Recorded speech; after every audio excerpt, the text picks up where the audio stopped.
Hey y'all, welcome to the Coyote Trapping School podcast. As always, I'm your host, Chris Pope.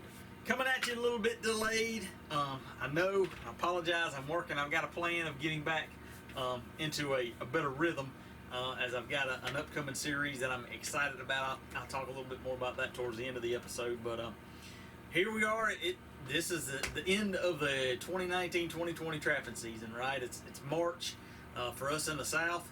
That means that trapping season's gone. You know, I know there's some spring beaver and muskrat seasons up north. That's all unfamiliar to us southern boys, although in a lot of states you can trap beaver year round. Not that anybody does that really unless you're getting paid or unless they're a problem for you, but and then there's you know, this is kind of prime time for kicking off the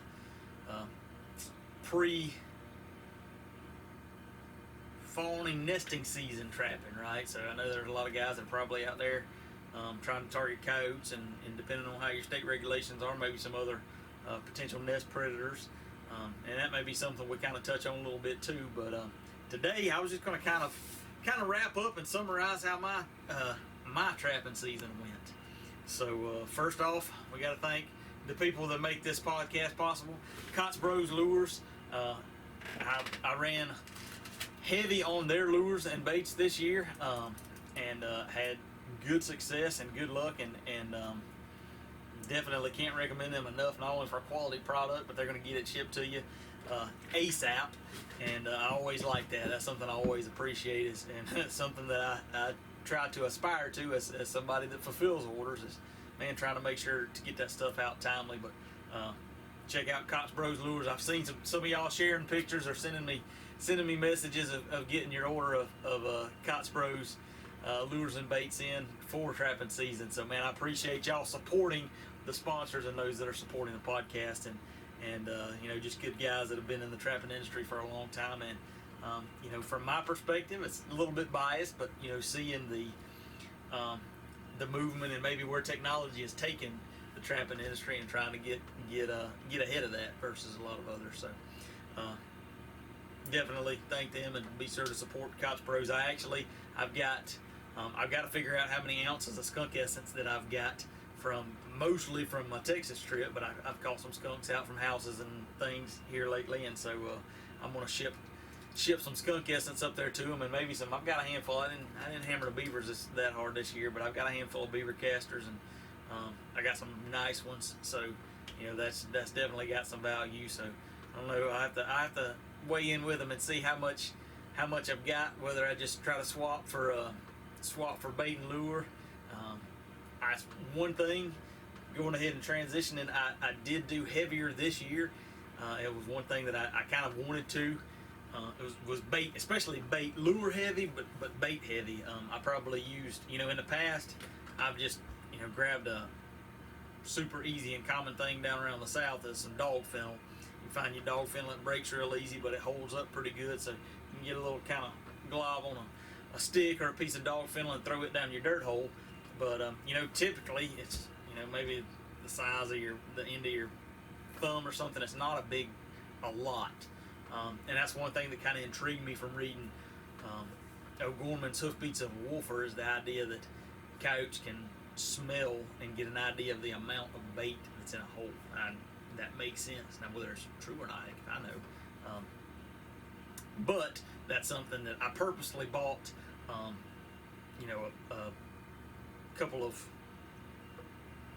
spoons, kitchen utensils, to keep in my lure bag or lure box as I transition to, for that purpose of, you know, knowing that I get a big scoop of bait out and throw it down the hole. And so I successfully burned up some bait this year, and but I think that was positive. I think that's something that I will do more in the future. So needless to say, I've definitely got more red label and gold label on the list to order from Coyote Bros. Looking back over this past trapping season, it's not been as, don't want to say productive, but I haven't been as active on the trap line as I have the last 2 years. You know, the last 2 years I put in a little over 60 days trapping throughout trapping season, our 3-month long trapping season, and heck, I'd have to figure it up. But this season, I'm probably maybe skirting half of that, and not near as many overall sets either. That is, in my opinion, I've got some good reasoning for that. So we had our precious little baby girl born December 25th or 26th, the day after Christmas, and so having a newborn changes a lot of things and reorganizes your priorities, and I wouldn't have it any other way. But I've still been able to get out on the line, and even got her out on the line a little bit. So that's always been good. And one thing that I do appreciate from my wife, not that she'll listen to this, but she's always been supportive of me and my trapping, and encouraging, and she likes to go too, and so that's a pretty common family occurrence for us. Is on the weekends we all go check traps, and I appreciate that, and I like that. Now this year hasn't worked out quite so much just because of all the dang rain we've had. And I wound up running this year more traps off of a 4-wheeler rather than my truck, just because I'm trying not to damage things and tear up fields and all. But I was going somewhere with that, and I guess I will say one thing that talking about my wife and trapping season, it's usually we usually have at least one kind of serious discussion. Invariably, trapping season kicks in, and I'll have be off setting traps over the weekend or whatever, especially trying to get places set up, because it's not fun for anybody. My son, he don't really like going when we're setting up new places. Depending, sometimes he likes to mess around and play in the dirt, but they're way more interested in the catching. But and so then you get a couple of heavy set days where you're hitting it hard, and then you get a couple of heavy catch days after that, and you get home and get everything taken care of inside, and well, I gotta go skin now. And so we always have a little discussion about making sure that she feels that he's getting adequate amount of attention, and sometimes that takes a little adjusting, and that's all part of being a knowledgeable, maybe wise, maybe a little bit. I hesitate to call myself wise, but managing that relationship, I definitely want to keep Mama happy, and so keeping in mind little things like bringing home some flowers, or little things like that, looking for those opportunities to kind of buy yourself a few brownie points, are definitely worthwhile things to keep in mind and try to make a priority. And while I'm thinking about that, getting sidetracked, but I've been out here working on some more wallets. I got me a new ordered me some different colored thread, a little bit thicker thread, and so testing that out, seeing how that looks. I think it's turning out pretty good. But I was listening to some Trapping Today podcasts, and let's see, episode 118, Vermont Trapping with Brad. Shout out to Brad for listening to the Coyote Trapping School podcast. I got a good chuckle out of he was talking about his he runs some equipment sometimes, and so he spends a lot of time listening to podcasts. And he said after a solid day of listening to the Coyote Trapping School podcast, he gets home and he's got a little bit of a southern accent, he feels like. So keep at it, brother, man. Good for you. But I do appreciate all of y'all listening, and definitely be sure to check out Jeremiah's podcast. He's got the second best trapping podcast on in podcast, so I'm more than happy to admit that every time. So back to the topic at hand, though, looking at the 2019-2020 trapping season. The other thing is my nuisance business. My nuisance work has kind of picked up a little bit, and that's good and bad, because for one, I try to film some of that when I can, but it's not always. It's not always super easy to film that like it is, out on the trap line. And then for two, it's hard to turn down money versus fur, not money, and so and especially in the mindset and in the mode of trying to kind of grow that business, that's and from the home perspective of keeping Mama happy, you got to kind of put priority towards that. So Overall that's a good thing, and I hope to be at the point of one day that the nuisance stuff provides me more time to spend on the fur side. So we're working towards that for sure. Down to kind of the nitty gritty things of some of the things that I did on the trap line. One thing that I took did more use of this year is using Onyx maps.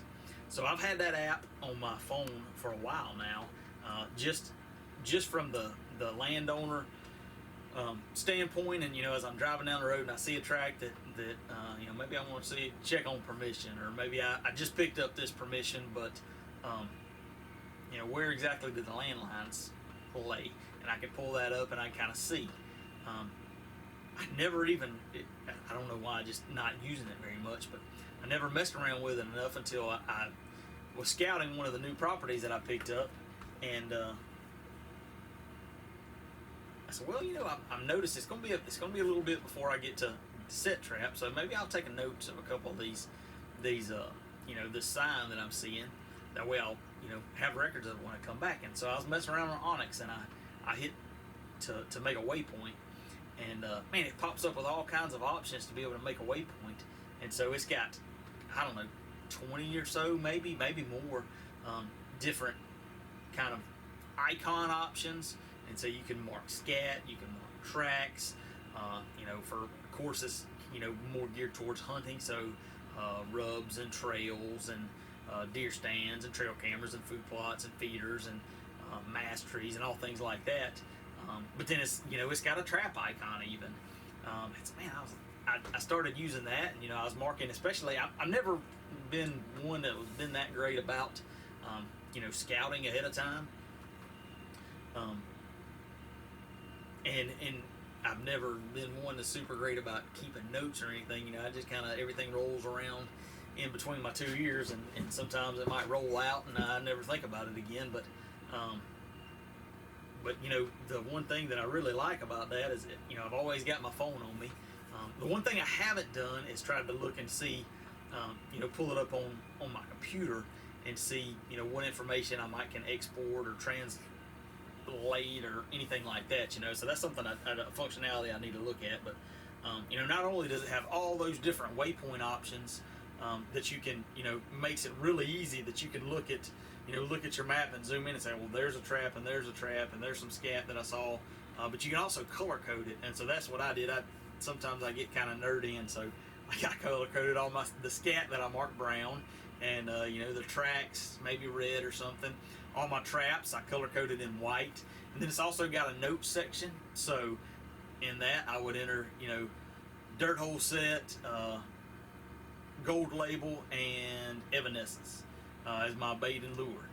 Or you can also take a photo. So some of my sets that I like the way they looked, I take a picture of them too, or I'd mark if I used a drag or something. I really liked that.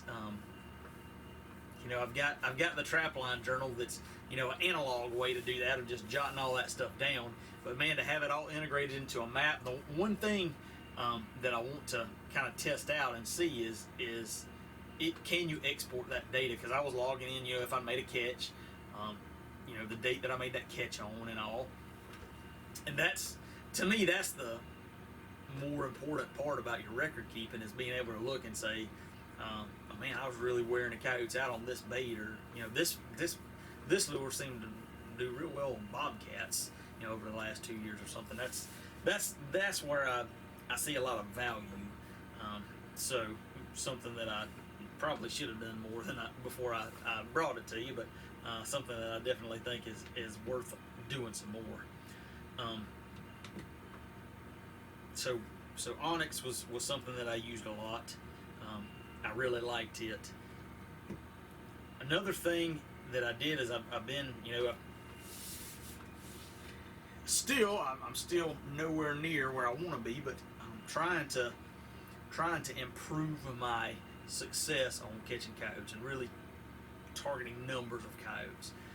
And so I picked up several of Clint Locklear's videos. I did a review on Randy Smith's Combines and Coyotes video, and he kind of a protege, I guess you could say, of Clint Locklear. And just the way that Clint explains things and talks of it from not only an Eastern perspective but a Southern perspective, it makes a lot of sense to me. Now, I can't sit here and say that I've implemented his stuff with enough positive results to vouch for it. I'm working towards that, but I did kind of put some of his stuff into action, and the most I can say right now is it really makes sense, and I think it's worth paying attention to, and hopefully over time you and I will both see that it's paying off. But I picked up the Coyote Location That Produce video, Dirt Holes Beyond the Basics, and then Eastern Flat Sets That Produce. Now, he's got a package through Predator Control Group that's those 3 videos and his Eastern Wolfer book, all for $69 with free shipping. Looking back, I've already got the Eastern Wolfer book, so I didn't pay attention to that, but I should have just done that whole package, and I could have given away an Eastern Wolfer book, because I think that's worthwhile too. And some of the stuff in the videos covers what he talks about in the Eastern Wolfer book, but it's good to see that visual of it. And so I definitely picked up some things. One of the more significant things that I did put into practice that was absolutely crucial this year was using peat moss. I've used peat moss in the past as we don't really get much freeze thaw, but at times when we've had if we've had some spells where we're going to have some serious cold weather, down in the 20s, I've used peat moss from time to time. I don't know that it's really necessary, but Clint uses it on all of his sets in those videos anyways. And I mean, he would just he'd fill in completely in the trap, no pan cover, just the peat moss, and then either sift to blend it all in, or just cover, depending on what he was doing, like a flat set. He's going to blend everything in with grass or grass clippings or whatnot. Man, using that peat moss is amazing, and I'll try to remember to insert a video here. Make a noise, maybe that'll trigger, but just to show you using peat moss. This set here, you see this is a big hole. I think it's an armadillo hole in this pasture, and it's right off of a little travel lane. I thought, man, just a really good big hole. I actually put a whole beaver leg in it. I haven't caught anything here. I've been pretty disappointed, although it is kind of away from the wood line or anything for a coyote to find. But I dug it out a little bit more and bedded my trap here, kind of like a Charlie Robbins style dirt hole. And this set has taken probably darn close to 10 inches of rain. I haven't done anything to it, and it's still rocking and rolling just as pretty as you please. So, man, I'm a big believer now in the peat moss for a rain proofing. Our memory, but how well that helped the sets hold up to rain. The early part of trapping season that I didn't really get in on, kind of early December, or really all through December,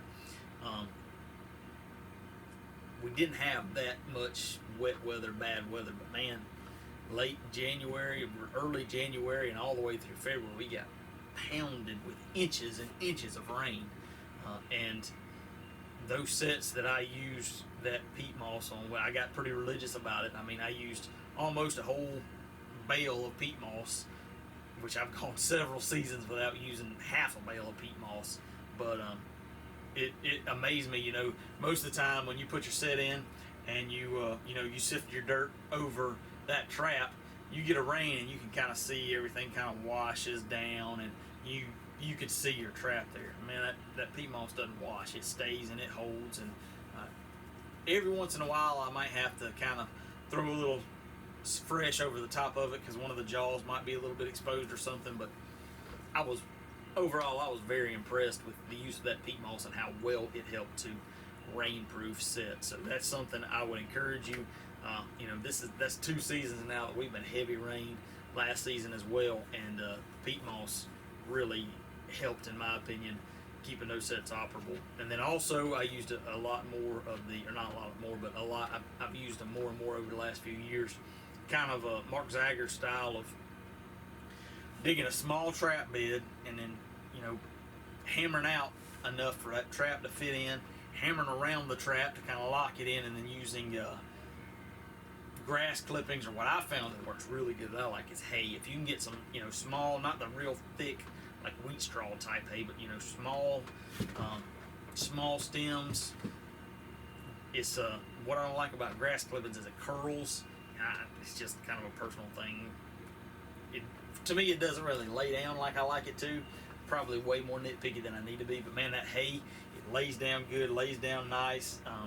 You know, a lot of times I've had luck finding, you know, a farmer that's got old, you know, some old bales of hay or something like that they're just letting rot off in the side of the field, and you pull off a couple handfuls of that, and it's, you know, it's so compacted it'll last a while. But using kind of that style of you know, covering with grass clippings or something like that, very lightly and rock and rolling, and that seems to work really well. And that's the name of the game. From what I'm slowly working my way into, of, you know, if you're going to produce numbers, especially of coyotes in the east, you've got to have a system to combat the rain. That's all it boils down to. And you know, one thing, dirt holes are not necessarily the best way to do that, because dirt holes wind up being water holes when you get a bunch of rain. So I tried when the last property that I set up. So if you followed along, you know, I've tried to maintain my semi-live trap line videos. They haven't been super exciting. I've been trapping a big, the last end of the season, I was trapping a big piece of property, over 2,000 acres, and man, I was super pumped about it. Really nice, well-managed piece of property, but they've had trappers on it for the last couple of years at least, and so in general, there's not the abundance of game that you would expect on a property, you know, kind of that caliber, that quality. And so I didn't get through the end of the season, I didn't get the action that I was hoping for. So it's a little bit boring from that perspective, but I did, you know, I kind of tried to show, knowing that we had all the rain coming, you know, when I would dig a dirt hole, I would try to dig it, you know, kind of almost straight into a bank, or, you know, at a very, not a steep, I guess, a shallow angle, so that maybe it wouldn't hold, excuse me, maybe it wouldn't hold or catch the water as much as, you know, a straight down dirt hole. Now, in general, still held water pretty good, but just trying to target those things to combat the water was the biggest thing. I did try, and still think it's a good idea. I did try using bigger dirt holes, and so I bought me a hammer drill, a Ryobi hammer drill, and a Stalker Fabrications, a 3-inch auger. Auger is jam up, and I kind of wished I could have got a bigger one, but I don't know that I can get a drill that handles it, because the Ryobi drill, y'all probably throw stones at me for getting a Ryobi anyway instead of something else. And but I got all other Ryobi tools, so I had a bunch of batteries was the big seller for me, and it backfired on me. But that thing didn't last a week in our red clay, and I mean, it just went kaput. It dug some pretty good holes while it was working, and especially with that Stalker bit. I mean, that's a jam up setup. It's longer. I like that than kind of most of the bits that you can get through trapping supply places. So, you know, it put a decent hole, and I could get it deeper, which I think is crucial, because, I mean, the deeper you got it, the more that animal's got to work. If he decides he was going to work that set, the more he's got to work the set, which means the higher the odds are of you catching it. So I've always kind of been a fan of big holes since I started trapping, but they're just so dang hard to put in our red clay that I've shied away from, just from pure laziness, I guess is the best way to say it. So I did use more flat sets this year, and kind of in fashion after after the flat sets that you see in Clint's videos. But using bait, like using beaver legs or using beaver tails. I've used a lot of beaver tails this year, and I think I've been pretty satisfied with it. I'll also use a lure or another bait as well, but and just staking those down. And I've bought some, I think they're 8-inch maybe, galvanized nails. They're not super big, but those have worked good for nailing down beaver feet or the beaver tails. Just something to kind of get a visual beyond just having some, a little chunk of bait on the ground. So that's been good. I like that. Another thing I did too was I took some chunks of beaver hide. I also took some chunks of coyote hide, and I wasn't very I haven't been very concerned, not the right word, impressed with the chunks of coyote hide as the beavers. But I found at Lowe's and Home Depot, they got some like 12-inch wooden stakes, 12-inch by 2-inch by 1-inch or something like that, and they worked perfect. What I did was I made a grub stake, is what I've heard them called. A lot of times you'll see them with wool wrapped around the top, but I took those beaver hides and cut them up into small pieces, wrapped them around that stake and stapled them on the stake, and then I would drive that stake down in the ground till the beaver hide was right at ground level, and put some lure or bait on that, and use that as I tried using some of the M44 style baits. So there's one that's called Collarum and one called Roadrunner, both made by, I think they may be both Proline lures. I got them from Wildlife Control Supplies, but thinking that M44 style, was made to target that animal, grabbing it with its mouth and pulling it. So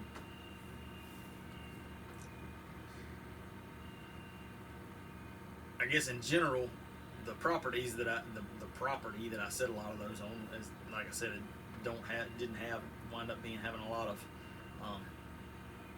a terrible amount of game on it. So don't have a lot of experience with those so far. I did get more activity at the beaver hides than the coyote hides, which surprised me a little bit. And maybe I should have targeted the coyote hides more from kind of a scent post, maybe, of using some gland and some urine.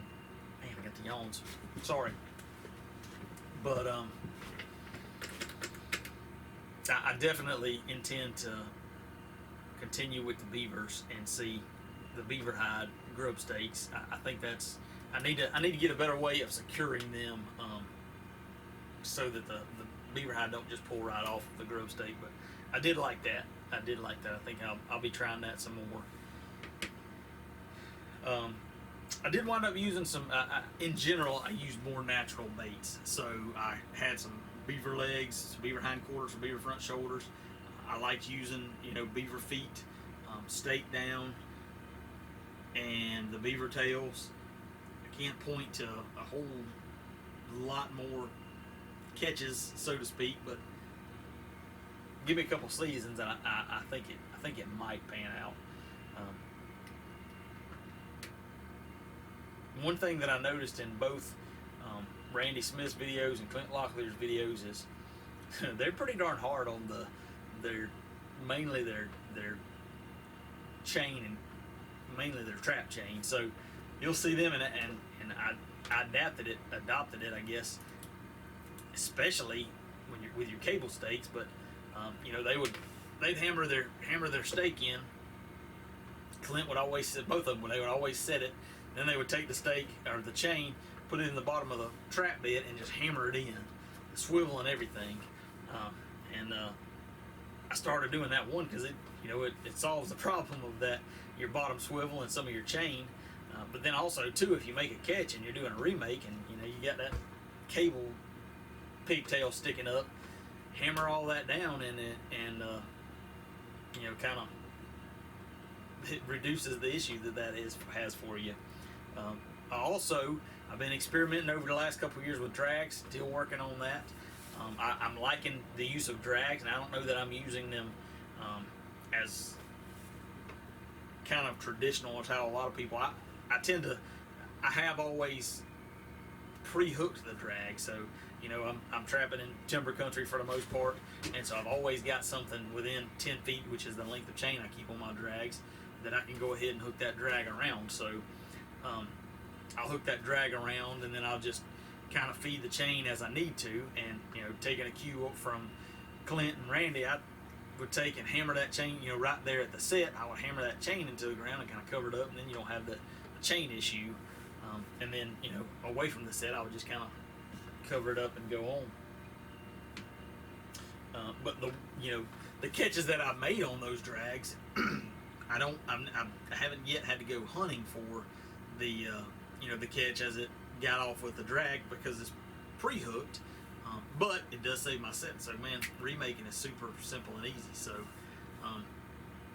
from that perspective, overall I'm liking the drags, and I think that's a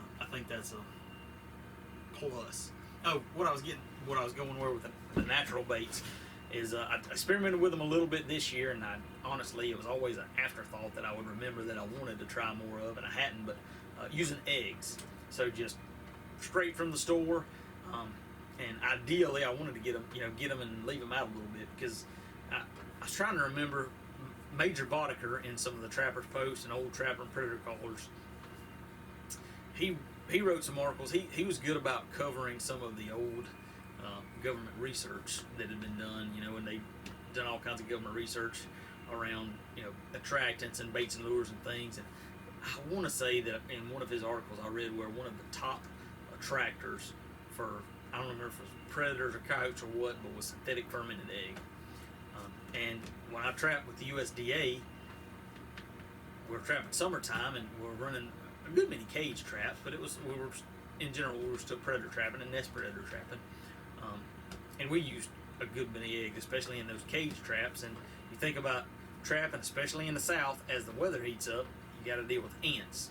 Well, ants, unless they crack, ants can't really get into. So you've got a good eye appeal.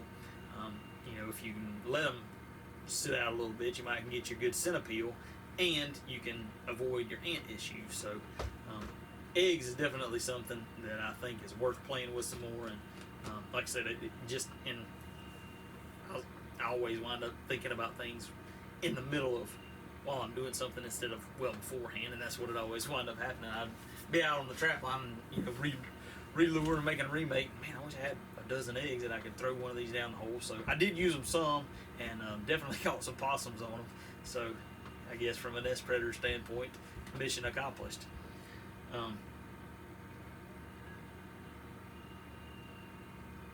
So in general, I mean, that's kind of an overview. Of course, had the Texas trap line, and I've been really enjoying just that different perspective, and the new challenge of a new area, and targeting some potential new critters, and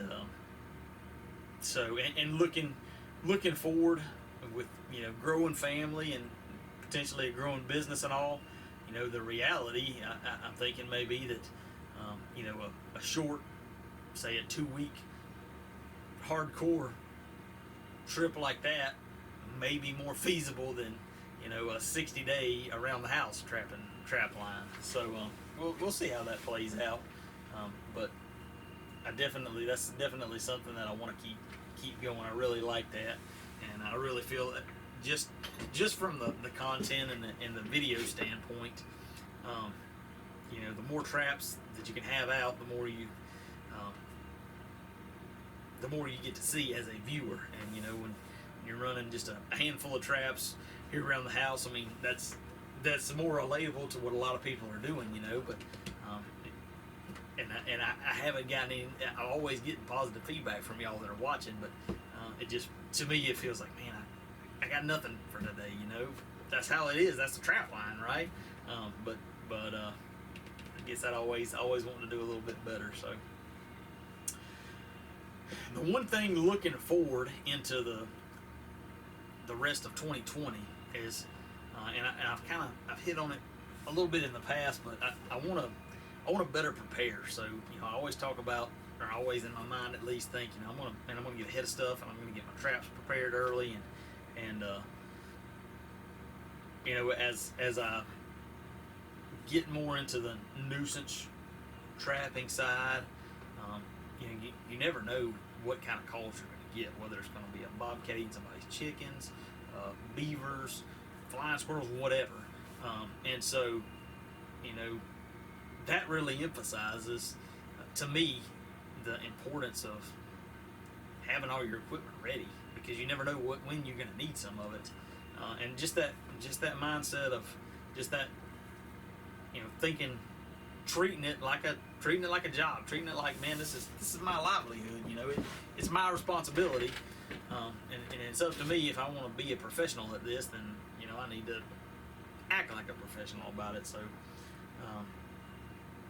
being better prepared throughout the year, but especially as trapping season comes, and getting all my equipment in line and in order and organized. That's one thing, man. I've got a ridiculous mess out behind the fur shed that thank goodness the wife can't see it, or she would have had a stroke by now. But just getting better organized, knowing where things are, and having that system, trying to get things lined out, I think is going to be just going to help in general with improving everything. So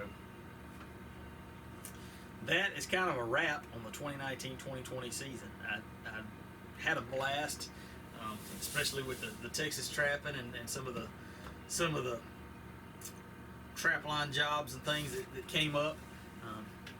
Didn't necessarily get to see the improvements I would have liked to have seen in my catches and all, but it gives me something more to work on, right? So more to come on that. And I'm looking, I've been really thinking hard about taking some kind of instruction, whether that's going to the Fur Takers College or what it is. I think that may be a good option and a good avenue to go, but we'll see how the year plays out. We'll see what other opportunities present. I am excited, and I don't know, I may do, Jeremiah Wood has been hammering the pumping out auction results. I've been getting tons of emails from him on all the different auction results. Not the Fur Harvester's auction hasn't happened yet. That'll happen at the end of this month, but all the states have had their auctions, and so I haven't even looked. I hadn't paid attention because, man, I got all my fur in the freezer. I got no room. I need to get working on some of it, but there's no shortage of things to do. So that's kind of taking a back burner. But I do want to look and maybe kind of give a roundup of what the fur season, what fur prices are looking like, because I think it may be a little bit better than kind of we had all anticipated, especially what all happened with NAFA and all. So that may be the next episode, but upcoming very soon. I've got a series in mind, and I've already got a couple episodes recorded on kind of a series that I'm calling "So You Want to Be a Nuisance Trapper," and trying to just give as much color and information as possible. As I always say, I'm no expert. I'm not running a successful, full-time nuisance trapping business. But ever since I started trapping, I've been around guys that have run nuisance businesses and interacted with them and worked with them here and there. Worked for the government, USDA. Not necessarily that's very business-minded, but over the last year to 2 years, as I've tried to get more serious about this, I think